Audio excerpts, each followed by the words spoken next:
Assalamualaikum warahmatullahi wabarakatuh. Shalom, Om Swastiastu, Namo Buddhaya, dan salam kebajikan bagi kita semua. Selamat pagi, siang, sore untuk Bapak Dr. Heri Firmansyah, SH, MHum, MPA, dosen pengampu mata kuliah, serta untuk seluruh rekan-rekan mahasiswa yang saya hormati. Perkenalkan, nama saya Audrey Sari, mahasiswa Fakultas Hukum, dengan nomor induk mahasiswa 205230227. Pernahkah Anda mendengar seseorang dinyatakan bersalah oleh pengadilan, tetapi bukti-bukti yang beredar justru menimbulkan pertanyaan? Atau mungkin Anda pernah bertanya-tanya, apa sih sebenarnya yang membuat seseorang bisa dijatuhi hukuman oleh hakim? Nah, disinilah pembuktian dalam hukum memainkan peran yang sangat penting. Dalam sistem hukum Indonesia, seseorang tidak bisa begitu saja dinyatakan bersalah hanya berdasarkan dugaan. Oleh karena itu, diperlukan alat bukti yang sah. Dan yang paling utama, diperlukan keyakinan hakim yang dibentuk dari bukti tersebut.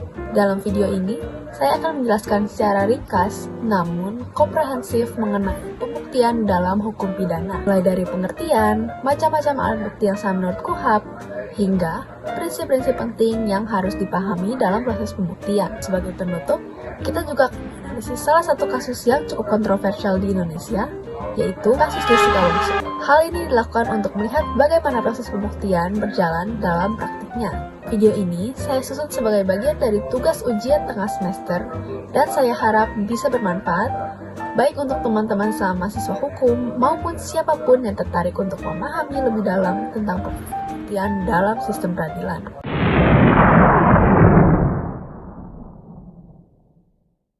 Pembuktian merupakan bagian penting dalam proses peradilan pidana yang bertujuan untuk memastikan apakah seseorang benar-benar melakukan suatu tindak pidana. Nah, secara normatif, KUHP tidak memberikan definisi eksplisit mengenai pembuktian. Namun, dalam praktik dan doktrin hukum, pembuktian diartikan sebagai proses mengajukan dan menilai alat bukti di muka persidangan untuk membuktikan kebenaran material di dakwaan yang diajukan penuntut umum. Menurut M. Yahya Harahap, pembuktian adalah segala usaha yang dilakukan di persidangan guna membuktikan kebenaran dari peristiwa pidana yang didakwakan kepada terdakwa melalui alat bukti yang sah menurut hukum acara pidana. Sementara itu, dalam pasal 183 KUHP, bahwa hakim tidak boleh menjatuhkan pidana kepada seseorang kecuali apabila dengan sekurang-kurangnya dua alat bukti yang sah, ia memperoleh keyakinan bahwa suatu tindak pidana benar-benar terjadi dan terdakwalah yang bersalah melakukannya. Dari ketentuan ini, dapat disimpulkan bahwa tujuan utama dari pembuktian adalah untuk membuktikan kebenaran material, yaitu kebenaran yang sebenar-benarnya sesuai dengan fakta yang terjadi, bukan hanya kebenaran formal sebagaimana tercantum dalam surat dakwaan. Pembuktian ini juga bertujuan untuk membentuk keyakinan hakim secara objektif, yaitu keyakinan yang lahir dari penilaian terhadap alat bukti yang sah, bukan berdasarkan perasaan atau dugaan sementara. Adapun sistem pembuktian yang dianut dalam hukum acara pidana Indonesia adalah sistem pembuktian yang relatif menurut undang-undang, sebagaimana tercermin dalam pasal 183 KUHP. Sistem ini mengharuskan hakim untuk menggabungkan minimal dua alat bukti yang sah dengan keyakinan hakim yang terbentuk dari penilaian objektif atas bukti-bukti tersebut.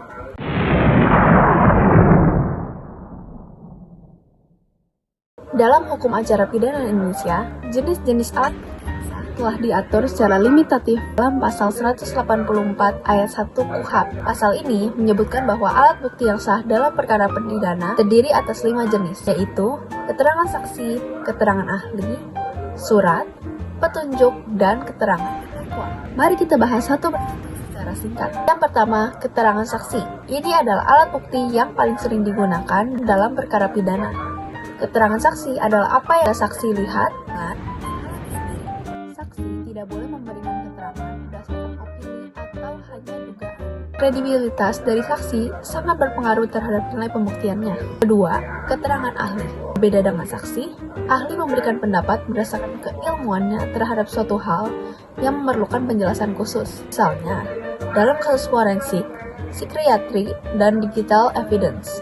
Pendapat ahli membantu hakim memahami aspek teknis yang tidak bisa dijelaskan oleh saksi biasa. Yang ketiga, ada surat. Yang dimaksud dengan surat di sini adalah dokumen yang secara resmi dikeluarkan atau dibuat untuk keperluan pembuktian, seperti hasil visum, berita acara pemeriksaan, atau surat-surat resmi lainnya yang berkaitan dengan perkara. Keempat, petunjuk. Petunjuk diperoleh dari keterangan saksi, surat, atau keterangan terdakwa yang paling berhubungan satu sama lain. Petunjuk ini kemudian dinilai oleh hakim melalui pertimbangan yang logis dan rasional. Meskipun bersifat tidak langsung, petunjuk bisa sangat kuat jika didukung oleh bukti lainnya. Yang kelima, ada keterangan terdakwa. Apa yang disampaikan terdakwa mengenai perbuatan yang didakwakan kepadanya. Namun, menurut prinsip hukum, terdakwa tidak dapat dipaksa untuk membuktikan dirinya tidak bersalah atau yang kita kenal sebagai asas non-self-incrimination. Oleh karena itu, keterangan terdakwa harus dinilai secara hati-hati. Nah, kelima alat bukti ini memiliki posisi yang di mata hukum. Tetapi, kekuatan pembuktiannya sangat tergantung pada relevansi, konsistensi, dan keterkaitan dengan bukti lain yang ada di dalam persidangan. Dengan mengetahui jenis-jenis alat bukti, kita bisa lebih memahami bagaimana suatu perkara pidana dibuktikan secara sah dan meyakinkan di pengadilan.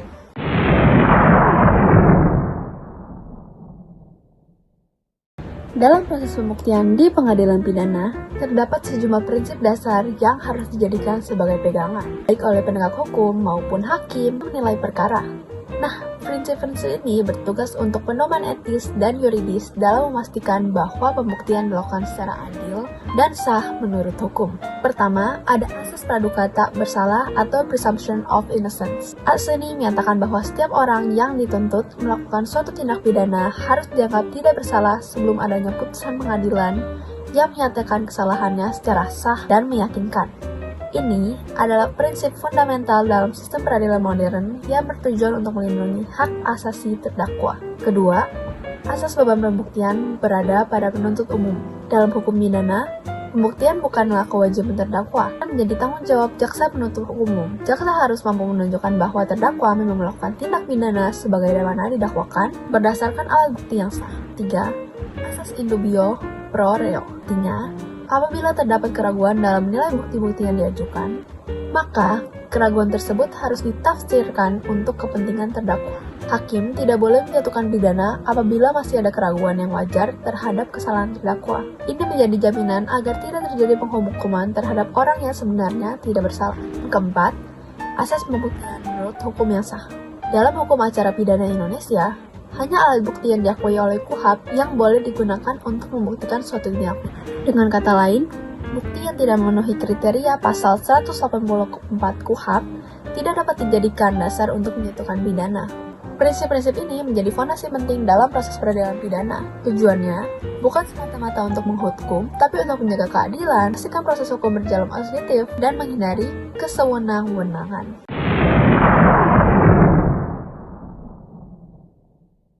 Jessica dijatuhi hukuman 20 tahun penjara atas dugaan meracuni Wayan Mirna Salihin dengan siadinda. Putusan ini pun tercantum dalam putusan Pengadilan Negeri Jakarta Pusat dengan nomor putusan berikut.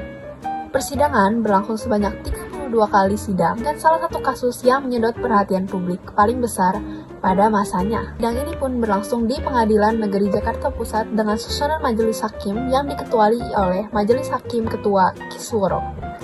Dalam proses pembuktian, jaksa menghadirkan saksi-saksi fakta seperti Hanika Juwaboon, yaitu teman dekat korban dan terdakwa yang duduk satu meja saat kejadian, Karpe karyawan dari Olivier, yang memberikan keterangan terkait situasi dan kronologi di lokasi. Selain itu, dihadirkan pula saksi ahli yang diantaranya adalah Dr. Bambang Herianto, yaitu ahli forensik, dan Profesor Dr. Budiawan, yaitu ahli toksikologi dari UI.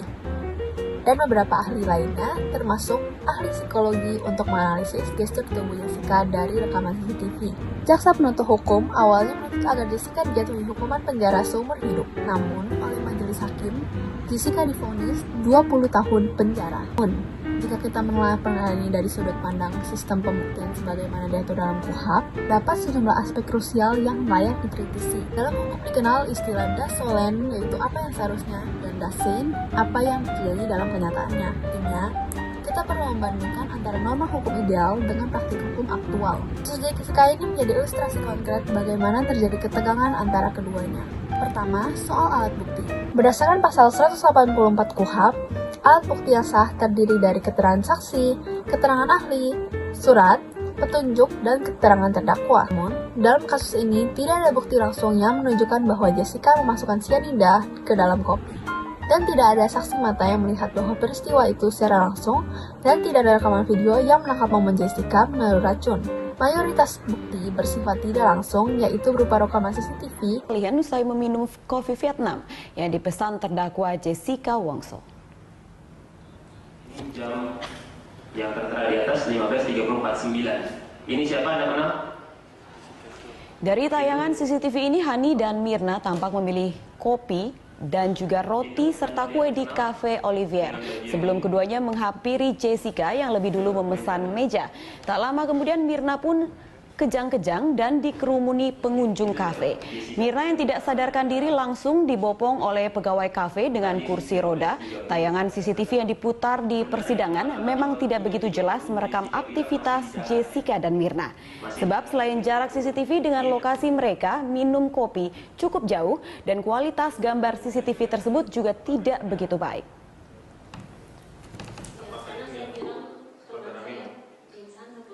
Minum kopi itu, lalu pelayannya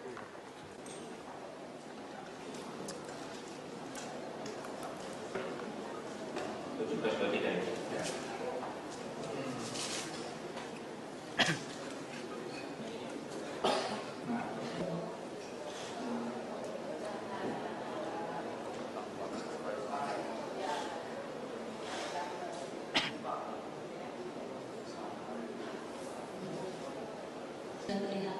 Lihat ya, berapa dia bilang ini? Ramai-ramai dengan yang lain. Iya, ini saudara lihat kan? Saudara lihat ya, dengan ada tiga anak Mirna ya. Dan interpretasi terhadap gestur tubuh. Ini betul ini adalah saudara terdakwa? Ya, Ya, sedang apa? itu sedang ngeliat-liat gitu kok Pak, dia. Oke. Terusin. Setelah ini apa yang dia lakukan? Habis lihat-lihat, dia Pembuka dalam pembuktian justru adalah petunjuk. Padahal, menurut pasal 188 KUHP, petunjuk hanya sah jika diperoleh dari alat bukti lain yang sah. Kasus ini justru petunjuk sebagai ekspresi wajah atau menjadi semacam bukti utama. Dan inilah yang menunjukkan penyimpangan terhadap prinsip formil pembuktian yang seharusnya menjadi petunjuk sebagai pelengkap, bukan bukti sentral. Kedua, keterangan ahli yang bertentangan. Dalam proses persidangan, terjadi perbedaan pandangan antara ahli toksikologi yang menyatakan kematian Mirna disebabkan oleh cyanida dan ahli lain yang meragukan kebenaran dari cyanida dalam tubuh korban. Hasil autopsi pun tidak menunjukkan temuan cyanida secara meyakinkan. Ini seharusnya menimbulkan keraguan dalam pembuktian, apalagi mengingat asas in dubio pro reo, yaitu jika terdapat keraguan, maka seharusnya diputuskan demi kepentingan terdakwa. Namun, perbedaan dari ahli justru tidak membuktikan keyakinan hakim. Ini menimbulkan pertanyaan, apakah keyakinan hakim dalam perkara ini memang dibangun atas dasar pembuktian sah dan meyakinkan? Dan mana dipersyaratkan dalam pasal 183 KUHP? Karena dalam hukum pidana, keyakinan tidak boleh lahir dari asumsi atau persepsi, melainkan dari alat bukti yang relevan dan sah. 3. Pembuktian niat atau mens rea. Untuk memidana seseorang atas perbuatan pidana hukum, tidak hanya mensyaratkan adanya perbuatan, tetapi juga niat jahat. Dalam perkara ini, pembuktian unsur niat dibangun dari narasi. Misalnya, interpretasi dari percakapan WhatsApp, ekspresi wajah, dan juga bahasa tubuh. Namun, tidak ada bukti konkret berupa motif kuat atau rencana pembunuhan yang bisa diverifikasi secara objektif. Perlihatkan bahwa unsur niat dibentuk dari cerita yang dirangkai secara logis, bukan bukti nyata. Dari apa yang sudah dijelaskan, kita bisa melihat bahwa penerapan prinsip-prinsip pembuktian dalam praktik menghadapi tantangan serius. Pertanyaan-pertanyaan hukum yang muncul bukan dimaksudkan untuk menggugat, tapi sebagai bahan refleksi. Apakah proses pembuktian dalam perkara ini telah memenuhi standar normatif sebagaimana digariskan oleh KUHP?